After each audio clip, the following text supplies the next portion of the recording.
Hello everyone. In this short video, what we're going to do is just cover extruding along curves inside of Maya. The version I'm currently using is Maya 2019, but this should work in older versions and newer versions just the same.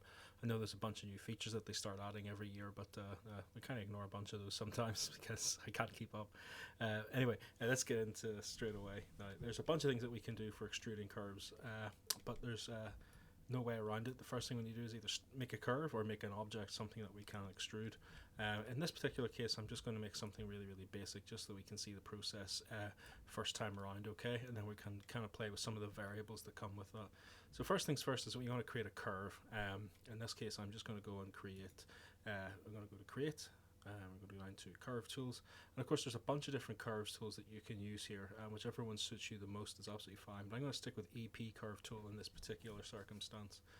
Now of course we can go and start clicking anywhere we want to make curves, but it's not always best in 3D space because we can't tell the depth of it, and you can see there we get really kind of mixed results. So I find it's often best to kind of use the actual different viewports. I'm just going to undo all of this, and then we'll start that again, okay? So this time I'm going to do this in my front view here, so you can see this. That's where the text really helps. And of course I'm just going to make a random shaped curve by doing a few clicks, okay? I'm going to start somewhere over here and go 1, 2, 3, 4, 5, 6, 7. 7 will do for now. It's an arbitrary number, doesn't really matter. And of course I'm just going to select my arrow to go back into object mode, and of course I can see my curve. Now you might want to make some initial sort of decisions here. So again, I'm just going to move this curve up a little bit so it's not sitting directly on that sort of horizon line. And then I'm going to hold right click while this object is selected, and I'm going to use when we've got edit points or we've got control vertexes.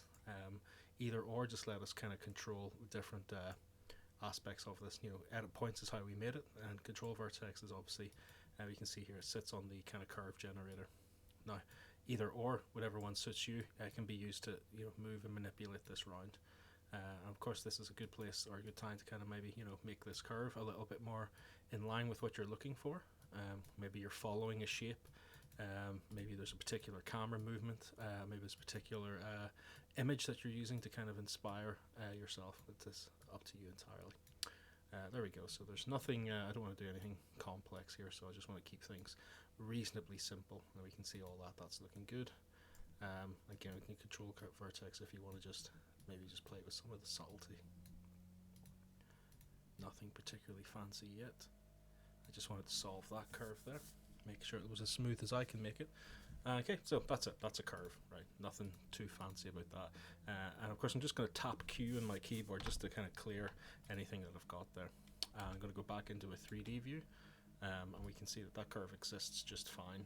And it's nice and centered on our axis there, so we don't need to do too much about it. Next thing I'm going to do, of course, is now create something to be extruded along the curve. Now, there's a number of things that we can do here, but we'll keep things relatively simple for now. I'm going to create a new cylinder. I'm just going to click on this poly modeling button here, or of course we can go traditional route and go to create, polygon primitives, and of course cylinder.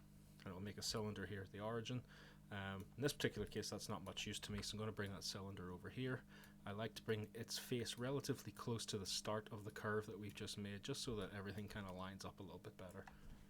Now there's a couple of things here I like to do to the actual cylinder. First of all, that's a lot of faces on top I would have to select in order to follow that whole thing around. Now of course I can individually select those, or of course I can select them within an actual loop, but I don't need all that geometry to begin with, so I'm just going to grab a bunch of things here. Well, I'm going to grab the whole object, sorry. I'm just going to adjust the subdivision axes. One, I do not need 20, 10's probably enough. And see here the subdivision caps, you can use those if you want, and you can see how that works. But I'm going to drop that down to 0. I just need a single face ultimately here. And I'm going to grab my object again, and there we go. So now we're ready to extrude this shape, this face shape along that edge. And of course we can do that by selecting that face, then selecting the curve, and of course all we need to do now is go to edit mesh, and we can see the extrude function here is open up that window, and we can see here that by default these options are actually pretty simple. Divisions are of 1. Now some of these actually might not be conducive to a good extrude, but that's okay, we can edit that later Taper set to 1, twist set to 0. There's no offset. So let's hit apply. And there we go. It is successfully extruded. It just doesn't look very good, does it? So what we want to do here is go in and start playing around with some of the initial settings. Okay, so let's close this window. I'm going to select this object, and of course in here now I will now have a tab called Poly Extrude, where I can see the values of what's going on in there, including divisions. And what you notice is the more divisions I put in here, the more smoothly that extrude has now started to follow that curve. And of course it goes up to a maximum of 25 here, but you can still set that to 100 if you really wanted, and it'll do that just fine. And you can see there we've now got a very smooth tube curve, which is great. That's exactly what we wanted. There's also a bunch of features in there that we might want to play with. So things like twist are very exciting, right? So I'm going to reduce these divisions back down to something a little bit more angular. Let's stick with that, nice and low poly. And if I use the twist function, you can see here how that just kind of, it makes the geometry roll around itself, which is really nice. And we can make it do a full 360 if we really wanted, you know, so that we get that perfect twist, which can be useful for all sorts of reasons. And what gets really interesting is when we use the taper. So I'm going to click and drag this taper function, and you can see here how that creates this other very ominous shape, which can be very good for stylized things like, you know, tentacles, vines and stuff like that. Of course there's lots of things that we can do.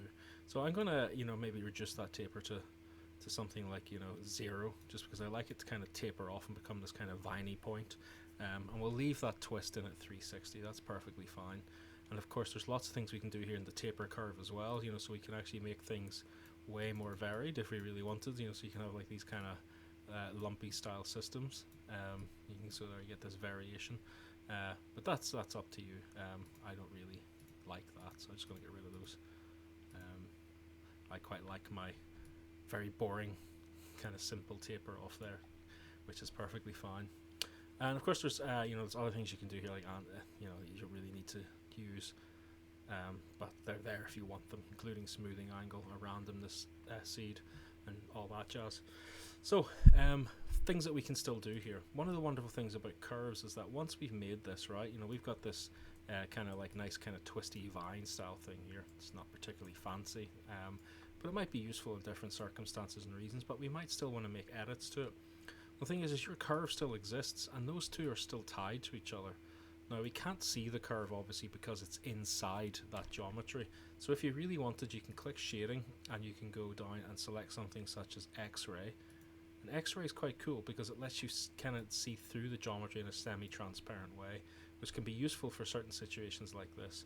So with that enabled, I can still hold right click, whoops, I'll use my outliner to select that, and just go to things like, you know, control vertex, and I can still select these, and if I move that around, it's actually moving the curve with it, so it's actually taking the geometry wherever it goes, which is fantastic. That's exactly what we're looking for. And of course we can move these things, you know, side to side. They don't have to strictly stay in one dimension as they are currently, so you might want to do stuff like that. And choice is entirely yours. You can have a lot of fun with these. Well, I know. Let's see if I can pull that down. So again, nothing particularly fancy, but I'm just going to go and turn off that X-ray. There we go. And so, you know, that's an interesting way of working. Not a particularly useful or fancy thing at the minute, but what you want to do is think about the sort of different applications of what that can be done to quickly generate things like thin wires, ropes, vines, even trees and vegetation. This can be a very, very useful thing. The problem is that if we were to start moving things around, like moving the curve, for instance, it's still kind of attached to that, which is not very good. Now we can still move the actual polygon stuff, but again, while we be able to move that, it's still indefinitely tied to the curve due to its history. So what we want to do eventually is, once you're definitely very happy with what you've got, you can delete something's history. So I'll select this object, go to edit, delete by type, and then just go to history. And basically this is now free. It's liberated from its original curve. So we can do whatever we want. In fact, we can delete that curve now, and we can actually keep this. It is now a clean object that we can do whatever we want with, resize it, use it, put it in different places. It's all yours, and that's really the fun part. And we can make loads of basic curves just by, I'm just holding my shift key and having a whale of a time. And of course we can quickly make, you know, spindly, scraggly goodness just with a very simple set of tools. And they can look very effective, especially if you're into Cthulhian style dimensions, but there we go. And we'll do it one more time just to make sure everybody understands. Okay, so again, going in from the very start, I'm going to change my viewport so that I'm looking at the front of my image. And of course, you know, depending what you're doing, you might want to look from some other angle, but I'm going to go to Create, Curve Tools, EP Curve Tool, make a very basic curve. Again, 2, 3, 4, 5. It doesn't have to be 5, it could be 100 if you really wanted. And then of course I basically make a very simple curve. Then I use the edit point or the control vertex. I'm just holding right click there, of course, to go into to basically edit what I have available here. And of course, because this is constrained to this dimension, you know, I can quite liberally move that around and not feel any damage about it. Again, so again, now we want to create a shape that we want to extrude along it. So I'm going back into my 3D view. I'm going to press Q to deselect any tools that I've got. Just click away from that. And of course I can create, you know, any number of objects that can go along this. You know, for instance, what we could do if we really wanted something, you know, a bit more hollowed out if we really liked. So I'm going to create a, oh, actually donut shape's not very good. Create polygon primitives. I say something like a pipe shape. I'm going to pull this pipe shape over here, bring it right to the beginning here, and of course, you know, there's other things here that, you know, I don't like. For instance, you know, the pipe shape, I'm just going to edit that quickly. Subdivision levels, you know, keep those really low. Caps are on 0, that's fine. Subdivision height, oh, I don't need any of that nonsense. So what I'm going to do is actually, you know, in this case, you know, actually delete these faces that I don't need anymore. Of course, back face selection is switched off, so I have to do things slightly slower. There we go. And, you know, that's enough to work with, to be honest with you. And of course, if you really want it to be accurate, you can pull it up even closer. Maybe even make it you know, bigger if you wanted. And before you begin, if you really want to get comfortable, you know, you can actually delete the history of that. Delete all by type history, and of course I can then go to modify, and I can center pivot, just so we know that that object is in full reset, and that's great. Now, so that this stands out a little bit more, I'm going to add assign a new material quite quickly, and just keep that nice and bright, just so that we can see everything that we're doing. So again, I'm going to select the face here, the faces that I want to extrude. The object probably would have done just fine, to be honest with you. So I've selected all of those, and with I'm you know, using my shift key and still holding my shift key, I'm selecting that particular curve. Okay, and then we can go to edit mesh, and we can go to extrude. Now at this stage, you know, we can just hit apply or extrude, that'll do the job. But here you can actually enter some initial divisions if you really wanted. Now some of you have probably done this already, but in this case I'm going to enter, say, 25 divisions and then hit apply. And of course we can see there, because our divisions are already pre-entered for us, we don't need to edit them afterwards. And of course we have a, you know, a little kind of widget that appears here, but I don't need that. It can go away for now. But in any case, you can see that that's a successful extrude, and it's a pipe shape, which is interesting. It's hollow, so it's quite nice. And again, you can begin to edit that with any sort of, if you want any twist on it, if you want any taper. You know, say we went for something like that, like big slug taper.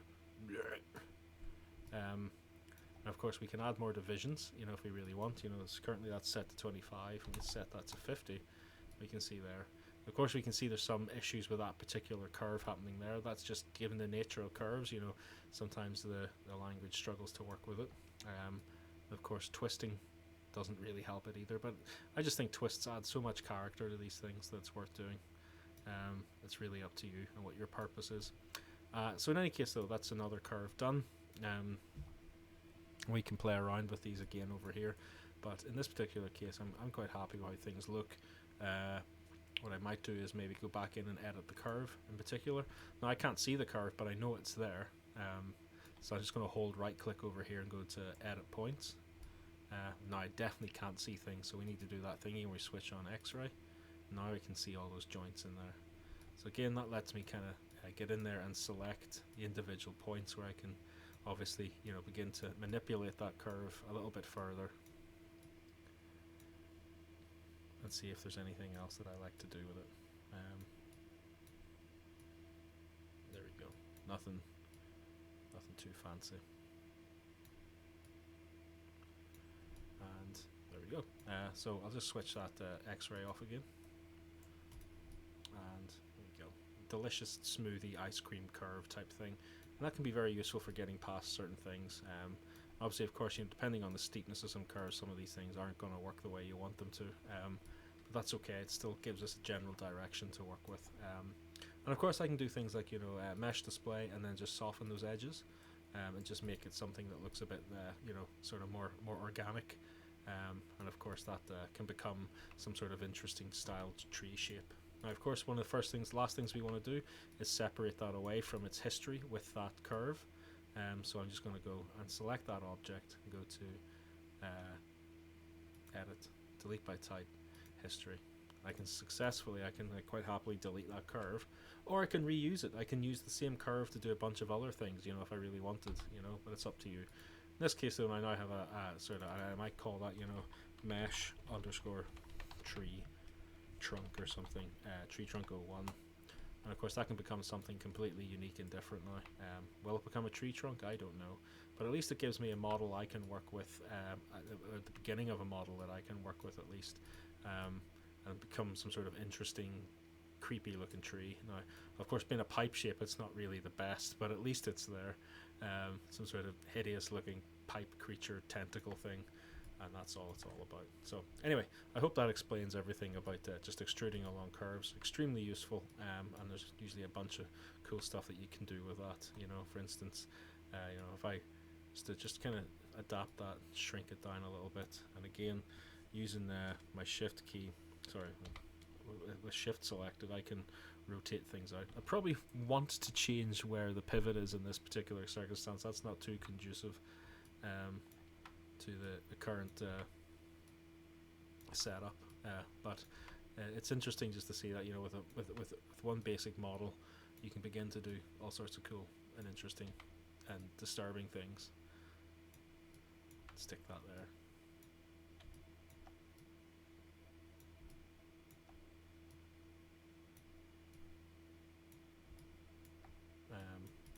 And you can start to build up kind of layers of awesomeness. You can imagine if you would combine a couple of different sort of curves, you can start to build into really interesting shapes. And of course, nothing stops me from editing this because it's my model. At the end of the day, I can make it work, and that's really what it's all about. There's probably absolutely no need for that me to use a pipe shape at all, but it's good to see that it's there. Anyway, that's all for now. I'll leave it there. Catch us next time.